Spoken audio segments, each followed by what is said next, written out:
तो ये हम एग्जाम्पल नंबर 2 करते हैं क्लैम्पर सर्किट में। क्लैम्पर सर्किट में एग्जाम्पल नंबर 2 में आपको दिख रहा है कि एक सिलिकॉन डायोड है, जो कि पहले एग्जाम्पल में केवल आइडियल डायोड था। आइडियल डायोड की डायरेक्शन नीचे की तरफ थी, सिलिकॉन डायोड की डायरेक्शन ऊपर की तरफ है, ठीक है, जो मैंने एग्जाम्पल लिया था आपको। तो यहाँ ये कैसे वर्क करेगा, वही मैंने कहा था कि हर क्वेश्चन को उसी स्टेप से फॉलो करना है जो स्टेप मैंने एग्जाम्पल नंबर 1 में दिया है। तो वो एक कॉमन स्टेप है जो सभी एग्जाम्पल्स में, क्लैम्पर के एग्जाम्पल्स में काम आएगा। हम उस स्टेप नंबर 1 क्या था, हम उस इंटरवल से स्टार्ट करेंगे जिसमें डायोड फॉरवर्ड बायस में आ रहा होगा। तो हम पहले चेक कर लेते हैं कि किस इंटरवल में फॉरवर्ड बायस में आ रहा है, वहीं से स्टार्ट करेंगे। तो पहला इंटरवल क्या है, 0 से t।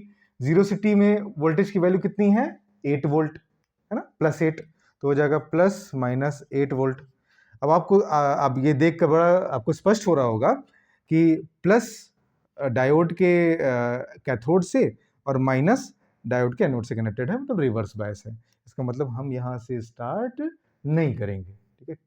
क्यों? क्योंकि इस केस में, इस इंटरवल में डायोड रिवर्स बायस में है, ठीक है। तो अगले इंटरवल में बढ़ते हैं, क्योंकि हमें स्टार्ट ही यहाँ से नहीं करना है, तो अगले इंटरवल में बढ़ेंगे ही बढ़ेंगे। तो अगले इंटरवल में क्या है, t से 2t। t से 2t में VIT का मान कितना है, या VIT की वैल्यू कितनी है, -8। -8 का मतलब है -+8।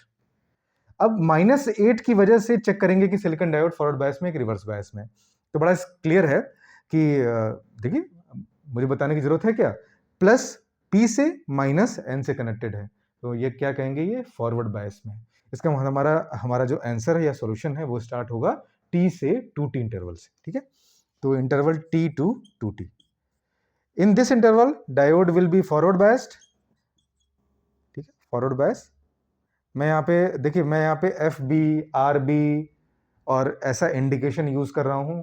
आप लोग क्या करिएगा, आप लोग को अगर थ्योरी में इसको लिखना होगा, आंसर्स में लिखना होगा, तो आप प्रॉपरली ये लिखिएगा कि in this interval, in the interval T से 2T, the diode, silicon diode is forward biased. FB मत लिखिएगा, फेसबुक मत लिखिएगा, ठीक है।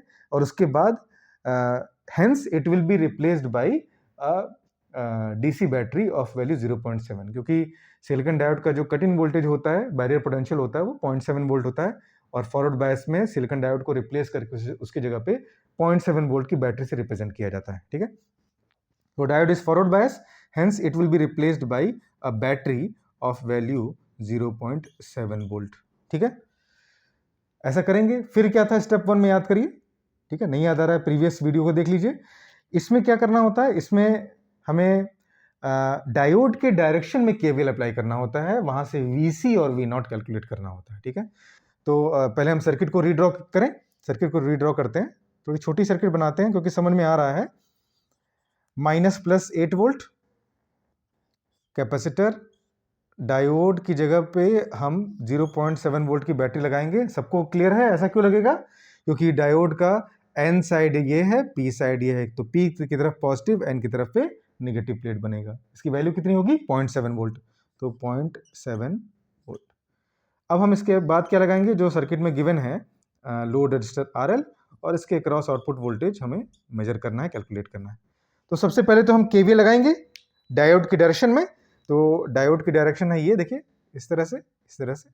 तो यहाँ पर इस तरह से हम मूव करके KVL अप्लाई करेंगे। तो क्या लिखें, लिखेंगे 8 + 8 -0.7।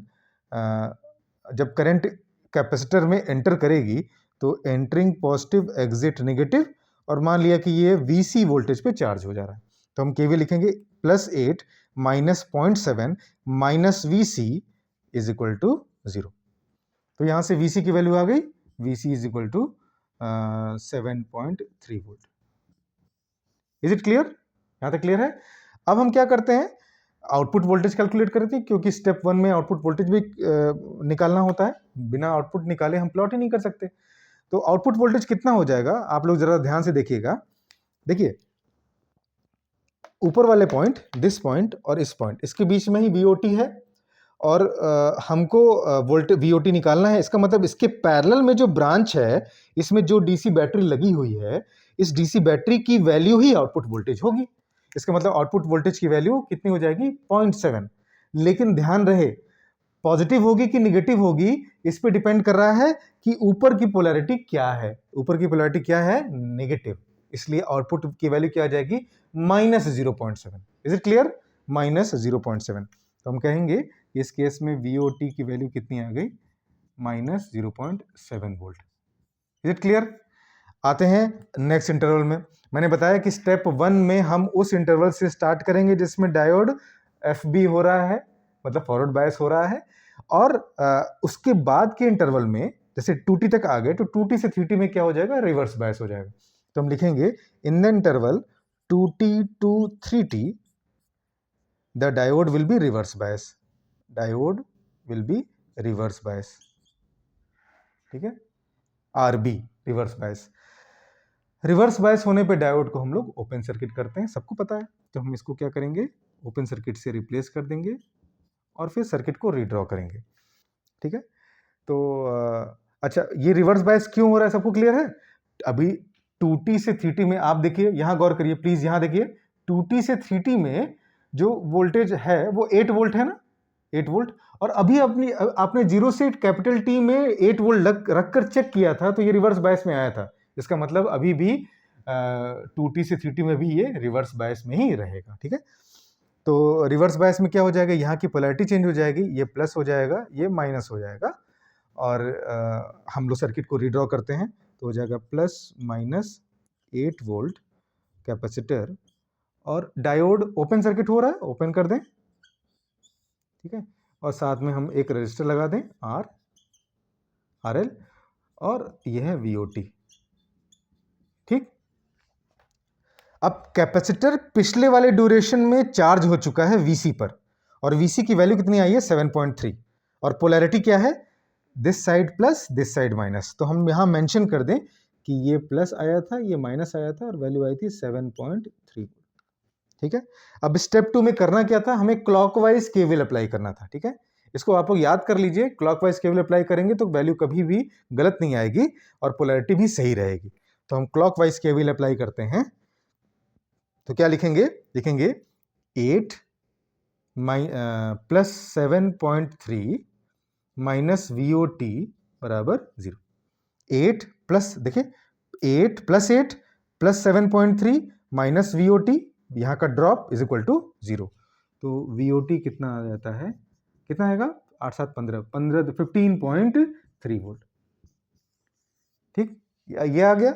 अब क्या करें हम लोग, बस हमारे पास VOT यहाँ भी आ गया, VOT यहाँ भी आ गया, इस इंटरवल में VOT, दोनों इंटरवल के VOT को वहां पे प्लॉट कर लें, हमारा वेवफॉर्म कंप्लीट हो जाएगा। करते हैं, T से 2T में कितना आ रहा है, -0.7। तो T से 2T ये है ना, ये इंटरवल है, ये इसमें -0.7, मतलब ये वाला लेवल हम शो कर सकते हैं, -0.7 वोल्ट, ठीक है।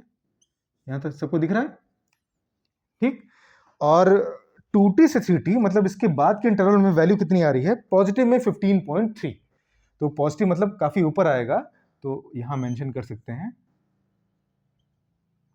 15.3 वोल्ट, ठीक। तो आपने देखा कि T से 2T में एक लेवल मैंने यहां दिखा दिया, और 2T से 3T में एक लेवल मैंने यहां दिखा दिया।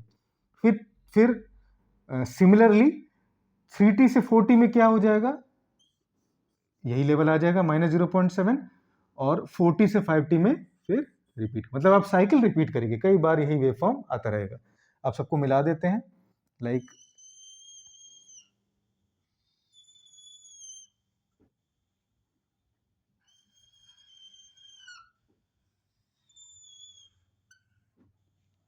ठीक है। अब आप देख सकते हैं कि ये एग्जाम्पल नेगेटिव क्लैंपर है या पॉजिटिव क्लैंपर, कौन सा है, कौन सा है, पॉजिटिव क्लैंपर। क्यों, क्योंकि आप देखिए कि वेव फॉर्म अभी ऐसे एग्जिस्ट कर रहा है जिसमें एक्सेस के ऊपर का एरिया एक्सेस के नीचे के एरिया के बराबर है, या वैल्यू आप देखें तो 8 वोल्ट और -8 वोल्ट है। अब जो वेव फॉर्म मिल रहा है उसमें एक्स एक्सिस के या टाइम एक्सिस के ऊपर कितना दिख रहा है, 15.3, और नीचे कितना दिख रहा है, -0.7। इसका मतलब ऊपर वाली वेव फॉर्म को शिफ्ट कर दिया गया है अपवर्ड, ऊपर के डायरेक्शन में। 8 पहुंच गया है 15.3 पे, -8 पहुंच गया है -0.7 पे, ठीक है। तो इस तरह से हम कह सकते हैं कि दिस इज एग्जाम्पल नंबर 2 क्या है, पॉजिटिव क्लैंपर का एग्जाम्पल है। ठीक है, it is example of positive clamper. ठीक, तो ये आपका पॉजिटिव क्लैंपर सबको समझ में आ गया। तो ये एक सेकंड एग्जांपल हमने किया, और अब हम लोग नेक्स्ट लेक्चर में एग्जांपल नंबर 3 देखते हैं, जिससे हमारा क्लैंपर पूरी तरीके से कंप्लीट हो जाएगा। ठीक है, ओके, थैंक यू।